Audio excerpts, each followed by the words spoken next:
Aujourd'hui politique, on va parler de la présidentielle en Guinée-Bissau. Depuis fin décembre et le second tour, le pays est dans la passe politique. Domingos Simões Pereira, merci à vous d'être avec nous. Depuis près de 2 mois, vous contestez les résultats de ce scrutin où vous êtes arrivé deuxième, selon la Commission électorale nationale, derrière Umaro Sissoco Embalo. On en parle dans un instant avec vous, mais d'abord retour sur cette présidentielle mouvementée avec Darika Linglopi. La Guinée-Bissau, toujours plongée dans l'incertitude. Les résultats de la présidentielle sont contestés depuis près de 2 mois par Domingos Simões Pereira, le candidat du PAIGC, le Parti africain pour l'indépendance de la Guinée et du Cap-Vert. Il dénonce une fraude électorale en faveur d'Umaro Sissoco Embalo. Depuis, le pays est dans une impasse post-électorale. Pourtant, le vote dans le calme des Bissau-Guinéens avait chassé le spectre d'un coup d'État. José Mario Vach, le président sortant, a reconnu sa défaite au premier tour. Pour le second tour, les observateurs du monde entier attendent les résultats. C'était le 1er janvier. Domingos Simões Pereira, 46,45% des suffrages. Umaro Sissoco Embalo, 53,55% des suffrages.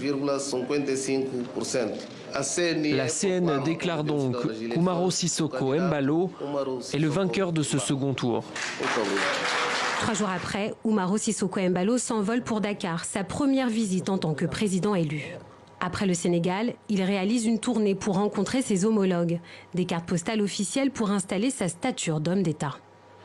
Le candidat du Madame G15 souhaite être investi au plus vite, selon lui, ce jeudi 27 février. Mais en Guinée-Bissau, la contestation des résultats se poursuit. Le PAIGC multiplie les recours. Dans sa dernière décision, la Cour suprême, la plus haute instance du pays, a refusé d'annuler le scrutin. En revanche, l'institution demande à la Commission nationale électorale de vérifier à nouveau les procès-verbaux. La CNE a adressé une fin de non-recevoir, le signe d'une mésentente entre les deux institutions. Et ce week-end, dans un communiqué, la CEDEAO appelle à une normalisation politique et institutionnelle. Le 22 janvier, elle avait pris acte de la victoire d'Umaro Sissoco Embalo. Et Domingos Simões Pereira est avec nous. Vous êtes un des acteurs donc de cette présidentielle. Est-ce que vous entendez cet appel de la CEDEAO qui demande une normalisation politique et institutionnelle dans le pays? Est-ce que vous l'entendez aussi comme un appel à reconnaître votre défaite? J'espère que non. J'espère que la CEDEAO, qui nous a toujours accompagnés, qui a déployé pas mal d'efforts à accompagner la Guinée-Bissau, comprend très bien que la vocation des institutions internationales, c'est d'aider les États membres à créer et à bâtir des institutions fortes, des institutions démocratiques. Alors, quand on a une échéance électorale qui est contestée, par recours à des institutions compétentes. Dans le cas échéant, la Cour suprême de la justice, je pense que le peuple bissau-guinéen a droit à connaître la vérité des urnes et à savoir qui a mérité la majorité des votes des Bissau-Guinéens. Pourquoi vous remettez en cause les résultats proclamés par la Commission électorale? Vous savez, c'est intéressant, vous avez raison, c'est moi qui a déposé la première demande parce que les résultats qui ont été proclamés ne suivaient pas les données que nous, on avait. Mais je pense qu'aujourd'hui, c'est même la Commission nationale d'élection, au début, quand elle était saisie par la Cour suprême de justice, qui a reconnu qu'il a commis une erreur mineure, un lapsus, comme disait le président de la Commission nationale électorale. C'est intéressant. Mais vous, justement, en déposant ce recours, est-ce que vous avez des preuves qu'il y a eu des fraudes, des irrégularités?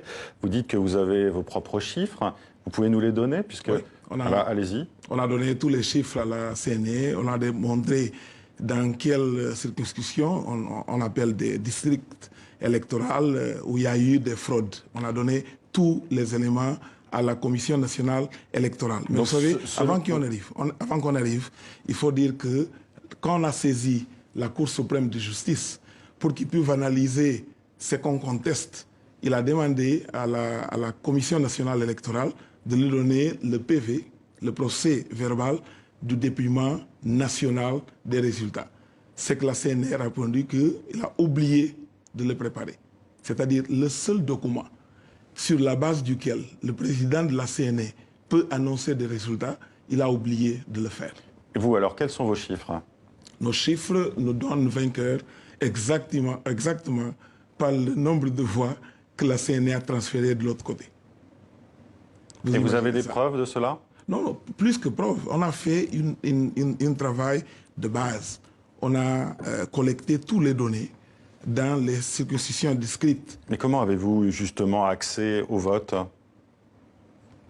Pour savoir, vous avez repris tous les votes de chaque circonscription, de chaque district, et vous avez comptabilisé? Exactement. D'accord. Si vous avez déposé cela devant la Cour suprême, oui. Pourquoi refuse-t-il de prononcer l'annulation du scrutin?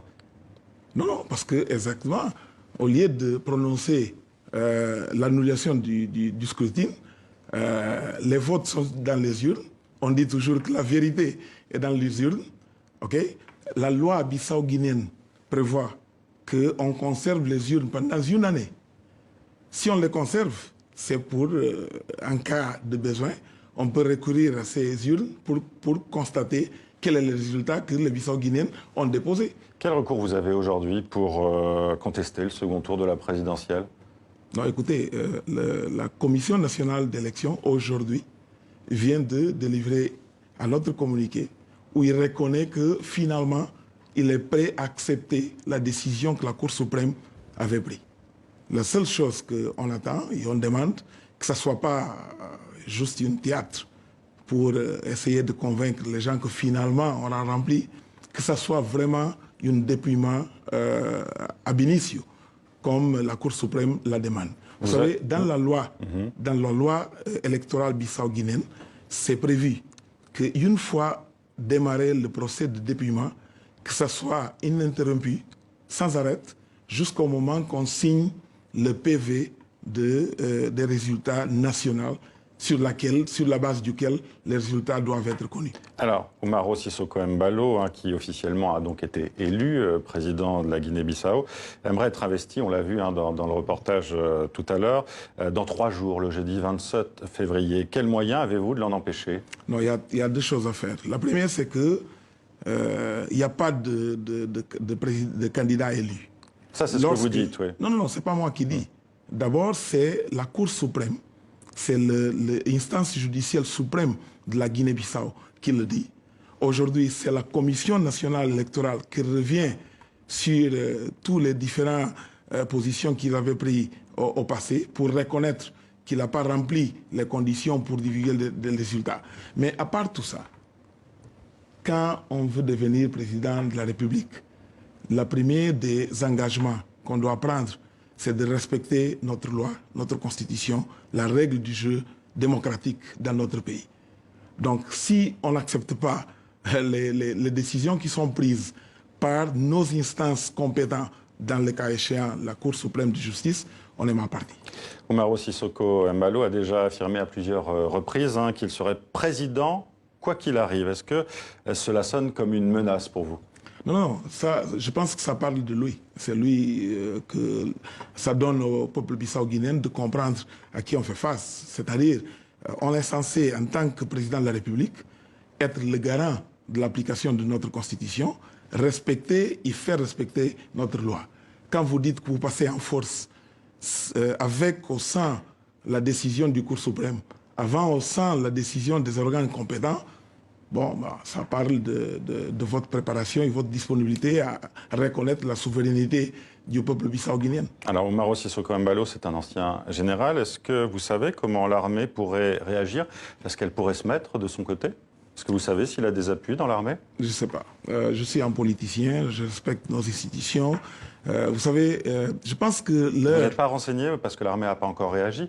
Et puis le pays est habitué aussi à certains soubresauts. J'espère que vous aurez la chance de le poser cette question. Vous savez, les Bissau-Guinéens qui nous accompagnent savent qu'il y a une différence entre la mensonge et prendre le pays au sérieux. Il faut que finalement on prenne le pays au sérieux. Ce n'est pas parce qu'on a vécu des périodes d'instabilité, des crises, qu'on peut jouer au pays comme si on peut tourner à gauche et à droite. Non. Mais est-ce qu'il n'y a pas un risque de violence aujourd'hui, justement, avec cette contestation? Écoutez, moi j'ai investi toute ma compétence depuis 2013 que je suis retourné au pays, exactement pour, à chaque échéance, d'utiliser que les institutions démocratiques, que la loi bissau-guinéenne. Alors vous êtes en France aujourd'hui, pendant quelques jours. Est-ce que vous avez rencontré des membres du gouvernement ou de l'équipe d'Emmanuel Macron? J'ai accordé de ne pas faire cette mention ni dans un sens ni dans l'autre. Très bien. Merci à vous, Domingos Simões Pereira, d'avoir été avec nous sur le plateau du Journal Afrique de TV5 Monde.